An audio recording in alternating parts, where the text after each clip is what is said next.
মাছ মাংস রেখে সবাই সয়াবিন দিয়েই ভাত খাবে। একবার এইভাবে বানিয়ে দেখুন সয়াবিনের এই রেসিপিটা। নমস্কার বন্ধুরা, খুকুমণি রান্নাঘরে সকলকে স্বাগত জানিয়ে আজকে আমার রেসিপি শুরু করছি। আজ আমি বানাবো একটা আমিষ সয়াবিনের রেসিপি। এটা আমি আলু দিয়ে বানাবো, চাইলে আপনারা আলু নাও দিতে পারেন। কি বলবো বন্ধুরা, এই সয়াবিনের রেসিপিটা এতটাই টেস্টি হয়েছিল যে আমার বাচ্চারা চেটে পুটে খেয়েছে। তো শুরু করা যাক রেসিপিটা আমি কীভাবে বানালাম। আমি এখানে কিছুটা পরিমাণ সয়াবিন রেখে নিয়েছি। সয়াবিনগুলো আমি আগে থেকে জলে ভিজিয়ে রেখেছিলাম। তো সয়াবিনগুলো আমার ভালোভাবে ভিজে গেছে। এগুলোকে আমি হাত দিয়ে এভাবে ছেঁকে নিচ্ছি, মানে সয়াবিনের মধ্যে থেকে যেন এতটুকু পরিমাণ জল না থাকে। ভালোভাবে নিকড়ে আমি সয়াবিনগুলোকে ছেঁকে নিচ্ছি।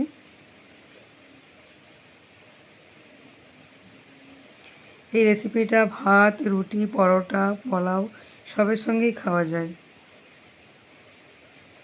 খেতে অসম্ভব সুন্দর লাগে।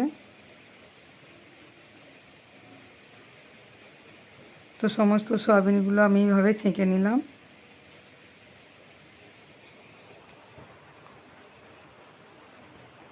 এরপর সয়াবিনের মধ্যে আমি দিয়ে দেবো পরিমাণ মতো লবণ, দিয়ে দেবো হাফ চামচ হলুদ গুঁড়ো আর হাফ চামচ লাল লঙ্কার গুঁড়ো, আর একটা ডিমকে আমি এইভাবে ফাটিয়ে দিয়ে দেব। দিয়ে সমস্ত কিছুকে ভালোভাবে আমি মাখিয়ে নেব। সয়াবিনের সঙ্গে খুব সুন্দরভাবে ভালো করে মাখিয়ে নেব।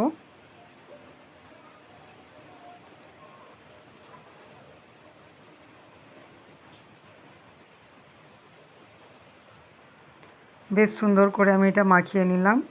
আর নিয়েছি দুটো আলুকে এইভাবে কেটে নিয়েছি।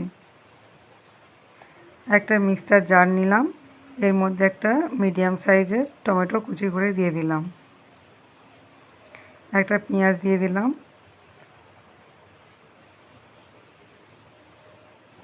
আর দিয়ে দিচ্ছি কয়েক কুচি আদা আর রসুন। দিয়ে এটাকে আমি ভালো করে পেস্ট করে নেব।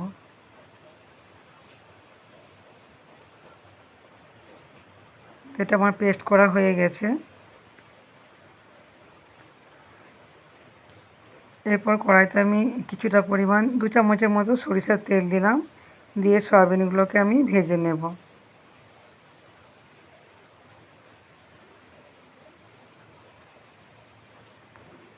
বেশ লাল লাল করে সয়াবিনগুলোকে ভেজে নিতে হবে কিছুটা সময় ধরে।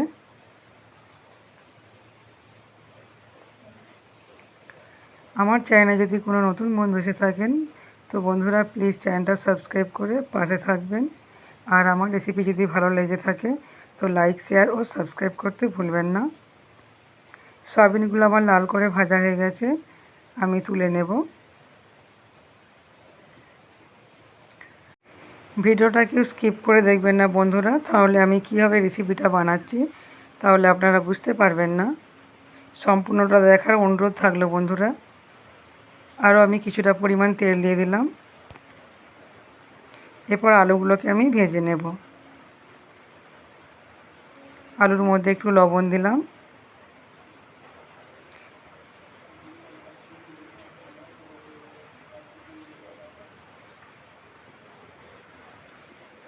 এভাবে নাড়াচাড়া করে আলুগুলোকে আমি ভেজে নেব। লবণ দিয়ে আলুটা ভাজলে তো আলুটা খেতে খুব সুন্দর লাগে। আলুগুলো ভাজা হয়ে গেছে, আমি তুলে নিচ্ছি।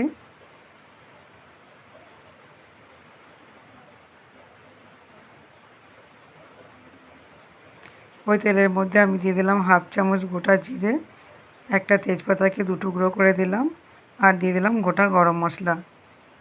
দিয়ে ফোড়নটা একটু ভাজা ভাজা করে নিচ্ছি। ফোড়ন থেকে যখন সুন্দর গন্ধ বেরোবে তা আমি ওর মধ্যে দিয়ে দেবো বেটে রাখা মশলাটা।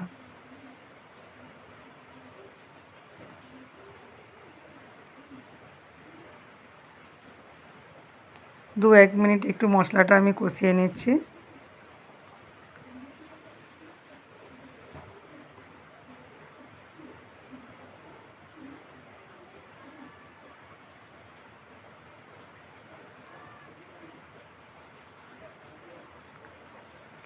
এরপর দিয়ে দেবো পরিমাণ মতো হলুদ গুঁড়ো, লাল লঙ্কার গুঁড়ো, ধনে গুঁড়ো, জিরে গুঁড়ো আর দিয়ে দেবো কাশ্মীরি লঙ্কার গুঁড়ো।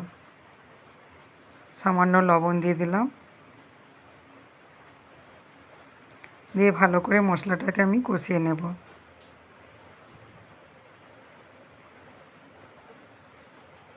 কিছুক্ষণ সময় ধরে মশলাটাকে আমি কষিয়ে নেব, যতক্ষণ না মশলা থেকে তেল ছেড়ে আসছে।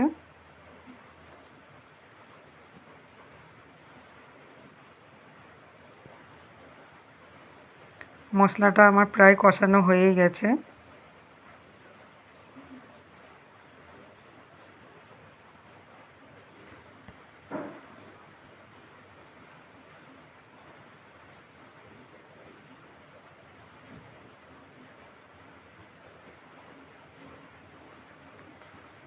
মশলা কষানো আমার হয়ে গেছে। এরপর আমি এর মধ্যে দিয়ে দেব আলু আর সয়াবিন একসঙ্গে আমি দিয়ে দেব।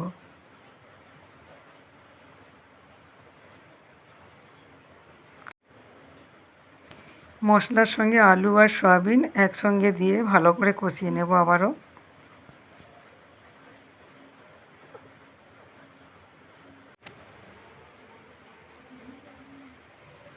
দু এক মিনিট ধরে আমি মশলার সঙ্গে আলু আর সয়াবিন কষিয়ে নিলাম।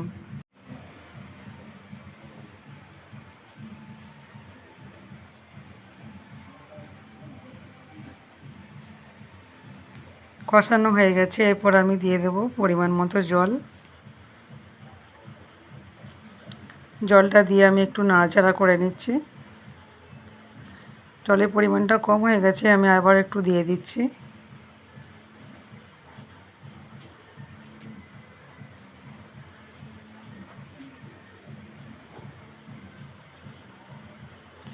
লবণ আমি আগে ব্যবহার করেছিলাম মশলার সঙ্গে, তো লবণটা চেক করে দেখলাম পরিমাণটা কম আছে, তাই আবারও সামান্য লবণ দিয়ে দিলাম। এরপর ঢাকা দিয়ে আমি আলু সেদ্ধ করে নেব।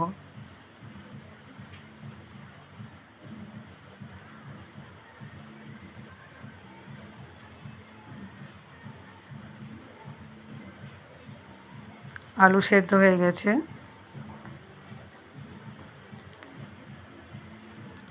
দিয়ে দেব কয়েকটা চেরা কাঁচা লঙ্কা।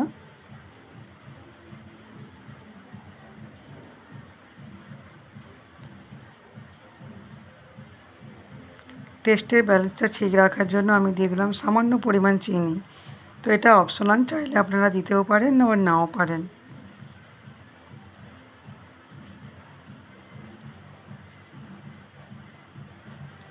এরপর আমি শেষে দিয়ে দিলাম ধনেপাতা কুচি।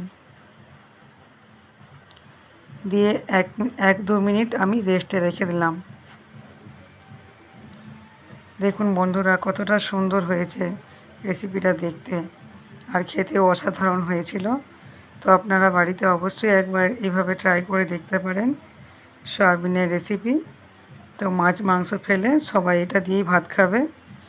সয়াবিনের এই রেসিপিটা ভাত, রুটি, পোলাও সবের সঙ্গেই খাওয়া যায়।